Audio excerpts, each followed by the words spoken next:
Today we are going to discuss about the heating effect of electric current. Heating effect of electric current. As we know, when electric current is passed through conductor,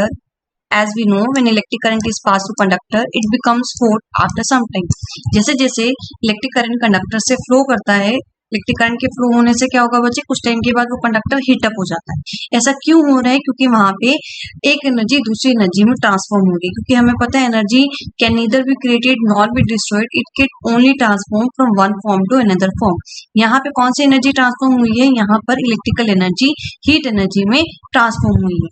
कौन सी energy transform हुई है बच्चे? यहाँ पे transformation हो रहा है electrical energy का। कौन सी एनर्जी में? हीट एनर्जी के अंदर ट्रांसफॉर्म हो रहा है। अब कुछ अप्लायंसेस जो इसके ऊपर डिपेंड करते हैं, जो इलेक्ट्रिसिटी से काम करते हैं, जैसे कि electric fan, electric kettle, room heater, geyser, electric iron etcetera. ये सारे सोर्सेज जो हैं बच्चे किसके थ्रू काम करते हैं? ये इलेक्ट्रिसिटी के थ्रू काम करते हैं। और आपको पता है जैसे जैसे ये काम करते हैं ये क्या होते हैं, कुछ टाइम के बाद हीटअप होते हैं, हीटअप होते रहते हैं। दैट्स वाई आप इनको स्विच ऑफ कर देते हो। इलेक्ट्रिकल एनर्जी का सोर्स क्या है बच्चे? अभी हमने अप्लायंसेस की बात की, अब हम सोर्स की बात कर रहे हैं कि इनको इलेक्ट्रिकल एनर्जी प्रोवाइड कैसे होती है, सोर्सेस को इलेक्ट्रिकल एनर्जी मिलती कैसे।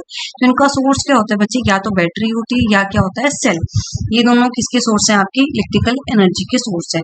अब बच्चे अभी हमने बोला कि एनर्जी ट्रांसफॉर्म हो रही है एक फॉर्म से दूसरी फॉर्म में, यानी यहाँ पे कंडक्टर में जब इलेक्ट्रिकल एनर्जी हीट एनर्जी में ट्रांसफॉर्म हुई तो वहां पे कितनी हीट जनरेट होगी, कितना वहां पे कन्वर्जन होगा, ये हम किस लॉ के अकॉर्डिंग हमें पता चलता है। तो यहाँ पे ये ट्रांसफॉर्मेशन समझने के लिए, इस कन्वर्जन को समझने के लिए जूल्स ने एक लॉ दिया है जिसको क्या कहते हैं? जूल्स लॉ ऑफ हीटिंग, जो भी हम आगे डिस्कस करेंगे। अभी इसकी थोड़ा एक्सप्रेशन देख लेते हैं, मैथमेटिकल एक्सप्रेशन डिस्कस करते हैं। मैथमेटिकल एक्सप्रेशन क्या कहते हैं बच्चे? आपने सपोज किया, let us suppose I current flow कर रहा है, एक रेजिस्टर ले लिया जिसका रेजिस्टेंस कितना है R, उसमें T टाइम के लिए करंट फ्लो कर रहा है, दैट इज I। तो वहां पे potential difference across the resistor set होगा। तो कितना पोटेंशियल डिफरेंस सेटअप हो गया? पोटेंशियल डिफरेंस की डेफिनेशन आपको पता है। पोटेंशियल डिफरेंस क्या होता है बच्चे?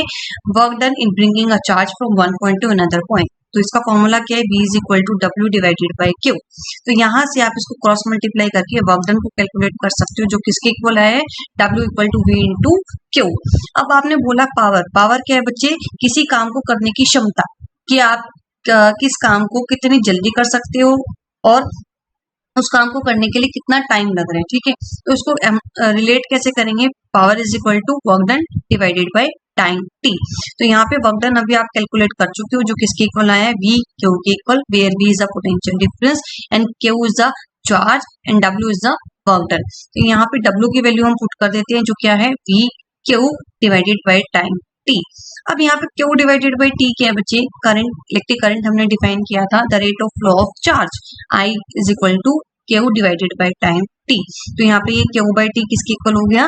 I के इक्वल। I क्या है? इलेक्ट्रिक करंट जो रेजिस्टर से फ्लो कर रहा है। तो पावर का फॉर्मूला क्या बन गया बच्चे? यहाँ पे P is equal to V divided by I। बहुत इंपॉर्टेंट फॉर्मूला है, P equal to V divided by I। कैसे आया है एक बार फिर से देख लो। एक रेजिस्टर लिया है जिसका रेजिस्टेंस R है, उसमें इलेक्ट्रिक करंट फ्लो कर रहा है, जिसको हमने डिनोट I से किया है। पोटेंशियल डिफरेंस सेटअप होगा। पोटेंशियल डिफरेंस का फॉर्मूला आपको पता है, पोटेंशियल डिफरेंस क्या होता है? तो ये फॉर्मूला वहां से आया। वर्क डन आपने लिखा V इंटू Q। पावर, किसी काम को करने की क्षमता, कि आप कितने टाइम में उस काम को कर रहे हो। ठीक है, तो पावर क्या है? Work done divided by time T। W की वैल्यू पुट करेंगे, Q बाय T किसके इक्वल होता है? इलेक्ट्रिक करंट की। तो यहाँ से आपने कैलकुलेट कर लिया पावर। तो ये क्या है? The energy supply to circuit by the source in time T time में इतनी एनर्जी क्या है? ये जो सर्किट है, सोर्स से इतने टाइम में, T टाइम में इतनी एनर्जी सप्लाई हो रही। कितनी एनर्जी सप्लाई होगी बच्चे? Power multiply by time T time में कितनी एनर्जी सर्किट को सप्लाई हो रही है फ्रॉम द सोर्स, वो हमने लिखी है power multiply by time T। और पावर का फॉर्मूला भी आपने लिखा किसके इक्वल है? V into I। तो ये कितनी एनर्जी सप्लाई हुई? VIT। ठीक है बच्चे, पहले हमने पावर को कैलकुलेट किया। पावर कैलकुलेट करने के बाद हमने क्या कैलकुलेट किया है? क्या कैलकुलेट किया कि सोर्स से कितनी एनर्जी सप्लाई हो रही है सर्किट को T टाइम में। तो कैसे कैलकुलेट किया? Power multiply by time T। ये फॉर्मूला भी कहाँ से आया बच्चे? Energy is nothing but a form of work, work और एनर्जी दोनों का आप रिलेट कर सकते हो। तो ये फॉर्मूला भी हमने लिखा, power is equal to work done into time T. तो यहाँ से अगर मैं डब्ल्यू को लिखना चाहूँ, एनर्जी को लिखना चाहूँ, तो मैं कैसे लिखूंगी? This is equal to P T, ऐसे लिखूंगी, P into T, P into T. और पी का फॉर्मूला भी मैंने लिखा वी आई के इक्वल वी आई टी। तो कुछ भी रटना नहीं है, बहुत सिंपल है। हर पॉइंट को समझते जाइए और अपने आप क्वेश्चंस आपके सॉल्व हो जाएंगे, सभी एक्सप्रेशन आपको समझ आएंगे। तो कितनी एनर्जी सप्लाई हुई बच्चे? एनर्जी ये यहाँ से आप इसको लर्न कर सकते हो, वी आई टी। नाउ एक क्वेश्चन आता है यहाँ पे, what happen to this energy expended by the source. अब ये जो सोर्स एनर्जी से एक्सपेंड कर रहा है, इसको ये एनर्जी जो एक्सपेंड करेगा, तो इस एनर्जी का क्या होगा? क्या होगा बच्चे? सोर्स क्या है आपका? बैटरी है या सेल होगा? तो जब ये एनर्जी बैटरी या सेल से इलेक्ट्रिकल एनर्जी मिलेगी, ये किस फॉर्म में डिसिपेट हो गई बच्चे? ये इलेक्ट्रिकल एनर्जी किस फॉर्म में डिसिपेट हो गई? ये एनर्जी डिसिपेट हो गई हीट की फॉर्म में। This energy get dissipated in the resistor as a heat. अब यहाँ पे करंट फ्लो कर रहा है, steady current I and amount of current H produce. तो देख लेते हैं यहाँ पे हीट।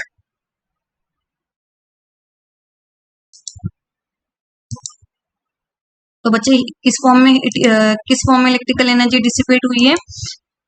सर्किट को सोर्स से कितनी एनर्जी सप्लाई हुई थी? V I T. अब यहाँ पे ये किस फॉर्म में डिसिपेट हो गई? हीट की फॉर्म में। हीट की फॉर्म में डिसिपेट हुई, तो फॉर्मूला हीट के लिए इसको एच से डिनोट करेंगे, this is equal to V I T. अभी हम कैलकुलेट कर चुके हैं। यहाँ पे v को हम लिख सकते हैं according to Ohm's law, v equal to I R, v equal to I R. Put कीजिए, क्या फॉर्मूला बन गया? h equal to I square R T. और इसी लॉ को क्या कहते हैं? Joule's law of heating. This is known as Joule's law of heating, जो हमें बताता है कितनी इलेक्ट्रिकल एनर्जी किस में कन्वर्ट हो रही है? हीट एनर्जी की फॉर्म में कन्वर्ट हो रही है। ठीक है, तो ये हमने इस तरह से इसको सॉल्व किया। कैसे सॉल्व किया? अभी हमने लिखा सर्किट से कितनी एनर्जी सप्लाई हुई? P I T.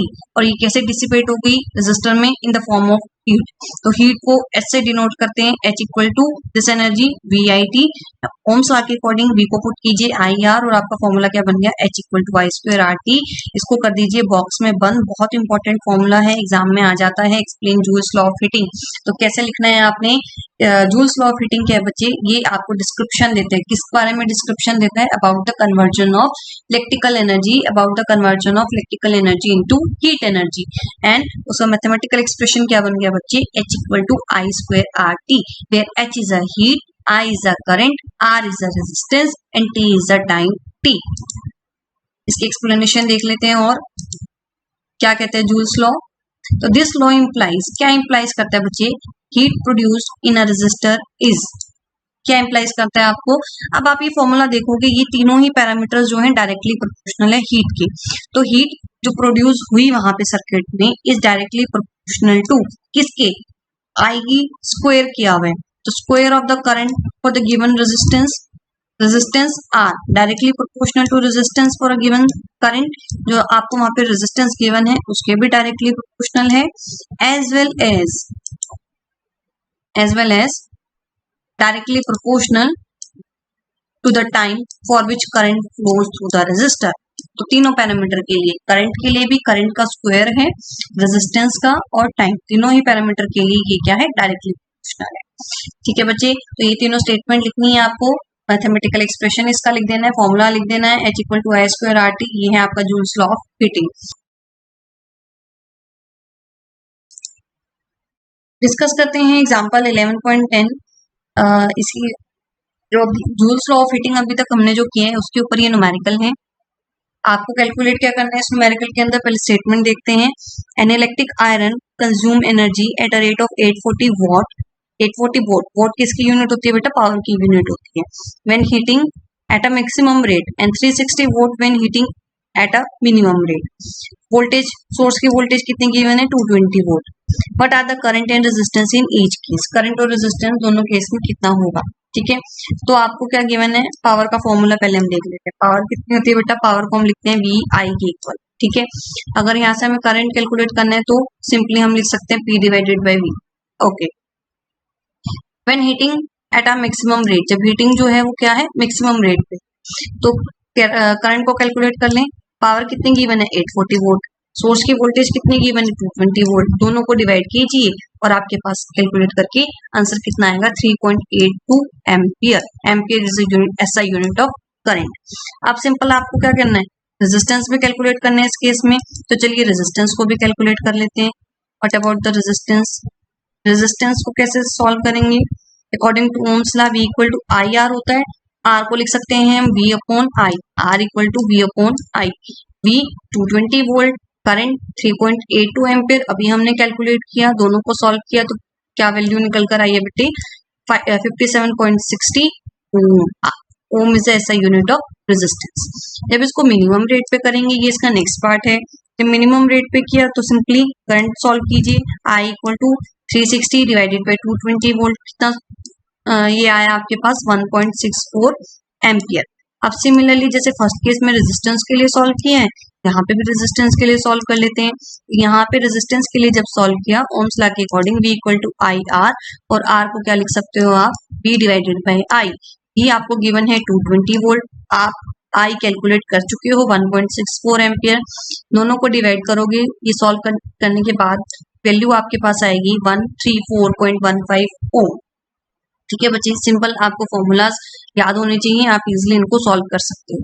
चलिए डिस्कस करते हैं नेक्स्ट न्यूमेरिकल। नेक्स्ट न्यूमेरिकल में क्या है बच्चे, 100 joule of heat is produced each second in a 4 ohm resistance. एक 4 ओम का रेजिस्टेंस लिया हुआ है, उसमें कितनी हीट प्रोड्यूस हो रही है, 100 जूल हीट प्रोड्यूस हो रही है ईच सेकेंड। ठीक है, तो टाइम कितना लेंगे हम 1 सेकेंड लेंगे। हीट कितनी गिवन है आपको 100 जूल गिवन है, रेजिस्टेंस कितना गिवन है आपको 4, बेटा यहाँ पे ओम आएगा, W नहीं आएगा, ओम।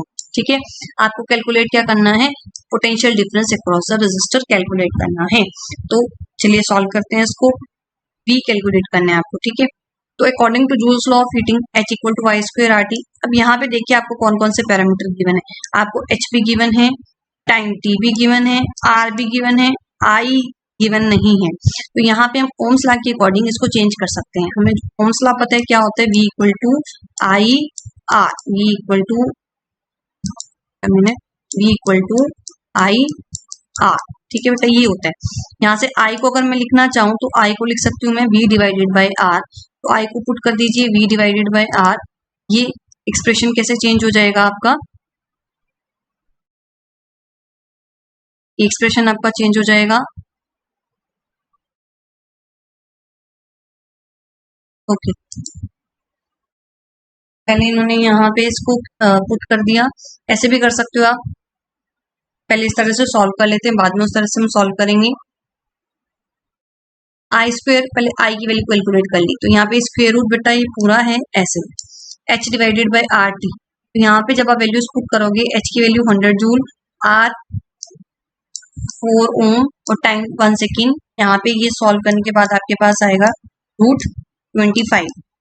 जब इसको सॉल्व करोगे तो ये वैल्यू कितनी आई आपके पास 5 एम्पियर। अब सिंपली आपने यहाँ पे पुट कर दिया ओम्स लॉ में V इक्वल टू IR, और आपके पास पोटेंशियल डिफरेंस कितना है 20। आप यहाँ पे भी इसको डायरेक्ट चेंज कर सकते हो और आप इसको इस तरह से भी सॉल्व कर सकते हो, दोनों तरह से आप इसको कर सकते हो, कोई भी दिक्कत नहीं आएगी। मैंने पहले वहां पे आपको बता दिया कि आप I को P बाय R पुट कर दो, या आप इसको पहले I के लिए सॉल्व कर दो, फिर ओम्स लॉ में इसको अप्लाई कर दो, दोनों ही तरीके से आप इसको सॉल्व कर सकते हैं। अब इसके बेस पे कुछ क्वेश्चन है, चलिए क्वेश्चन डिस्कस करते हैं। First question is why does the code of an electric heater not glow while the heating element does. क्या कह रहे हैं बच्चे, इलेक्ट्रिक हीटर की जो कोड होती है वो ग्लो नहीं करती, लेकिन जो हीटिंग एलिमेंट्स होते हैं वो ग्लो करते हैं। ऐसा क्यों बच्चे, क्योंकि यहाँ पे जो हीटिंग एलिमेंट है इलेक्ट्रिक हीटर का वो किससे बना होता है, हाई रेजिस्टेंस एलॉय से बना होता है। जैसे ही उसमें करंट पास करेगा उस हीटिंग एलिमेंट से, वो ओवरहीट होगा, और ओवरहीट होने की वजह से वो क्या हो जाएगा, इट ग्लोज रेड। जैसे आयरन को अगर आप हीट करते हो, उसको हीट करने से क्या वो आगे से रेड कलर की हो जाती है, ओवरहीट होगी तो वो रेड होगी। ऐसी हीटिंग एलिमेंट जब उसमें करंट फ्लो करेगा, करंट फ्लो करने से क्या है, वो हाई रेजिस्टेंस एलॉय की बनी है, ओवरहीट होगी और वो कैसे ग्लो करना स्टार्ट हो जाएगी, ग्लो करना वो स्टार्ट कर देगी। लेकिन यहाँ पे जो कोड है, कोड जो है वो लो रेजिस्टेंस की बनी होती है, कॉपर की या फिर एल्यूमिनियम की। अब लो रेजिस्टेंस की बनी होने की वजह से जो केबल है वो इल्यूमिनेट नहीं करेगी, वो ग्लो नहीं करेगी। ठीक है बच्चे, और ये दोनों code of heater and electric heater, ये दोनों ही कैसे कनेक्ट होती हैं, सीरीज में कनेक्ट होती हैं। अब सीरीज में कनेक्ट है तो सीरीज कॉम्बिनेशन आप कर चुके हो, सीरीज कॉम्बिनेशन में सेम करंट फ्लो करेगा, ठीक है, लेकिन कोड का रेजिस्टेंस कम है और क्या कहते हैं हीटिंग एलिमेंट का जो रेजिस्टेंस है वो ज्यादा है, दैट्स वाई आपका जो कोड है वो ग्लो नहीं करेगा, लेकिन जो हीटिंग एलिमेंट है वो ग्लो करना स्टार्ट कर, ठीक है बच्चे।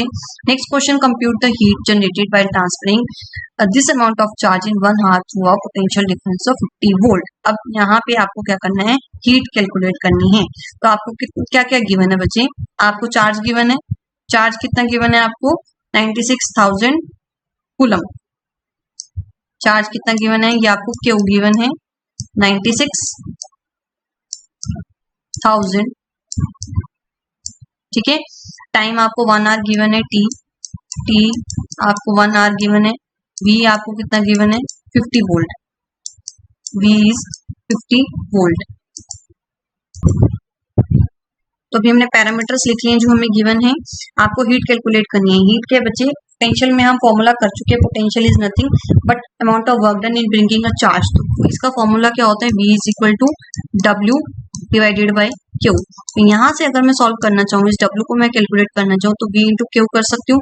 जब मैं इन दोनों को मल्टीप्लाई करूंगी 50 इंटू 96,000, तो ये सॉल्व करने के बाद आपकी वैल्यू कितनी निकल कर आएगी 4.8 इंटू 10 रेज़ टू पावर 6, ठीक है, जूल लिख सकते हो आप यहाँ पे इसको, ये तो ये जो अमाउंट ऑफ वर्क डन है वो किस फॉर्म में, हीट की फॉर्म में है, तो यही आपका आंसर है यहाँ पर।